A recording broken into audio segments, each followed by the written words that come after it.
সামিরা 12 লক্ষ টাকার বিনিময়ে ডনকে তারা ঠিক করেছিল তাকে হত্যা করার জন্য।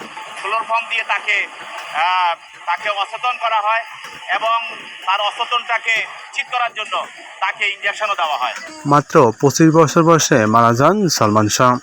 অমর এই নায়কের চলে যাওয়াটা কি সত্যি স্বাভাবিক মৃত্যু নাকি আত্মহত্যা কিংবা হত্যাকাণ্ড, এই রহস্যটা আজও এক অজানা রহস্য হয়ে রয়েছে। তবে ক্ষণজন্ম এই নায়কের পরিবার মনে করে এটি স্বাভাবিক কোনো মৃত্যু ছিল না, বরং হত্যা করা হয়েছে। এমন অভিযোগ এনে সালমান শাহের মা নীলা চৌধুরী আইনের আশ্রয়ও নিয়েছিলেন।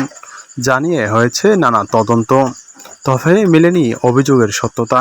প্রতিটি তদন্তই সালমান শাহর আত্মহত্যার তথ্য ফুটে এসেছে। তবে সালমান শাহ হত্যার মামলার 4 নম্বর আসামি আশরাফুল হক ডন গত বছরের 21 অক্টোবর মামলার পর আত্মগোপনে ছিলেন বাংলা চলচ্চিত্রের এই খলনায়ক। দীর্ঘদিন আত্মগোপনে থেকে যেতে চেয়েছিলেন সৌদি আরবে ওমরা করার জন্য। তবে হজরত শাহজালাল আন্তর্জাতিক বিমানবন্দরে এগ্রিগেশন সম্পন্ন করার সময় তিনি ধরা পড়েন। ফারুক জাবেদের সঙ্গে তার পরিচয় এবং আজিজ মোহাম্মদ ভাই এবং সামিরা 12 লক্ষ টাকার বিনিময়ে ডনকে তারা ঠিক করেছিল তাকে হত্যা করার জন্য।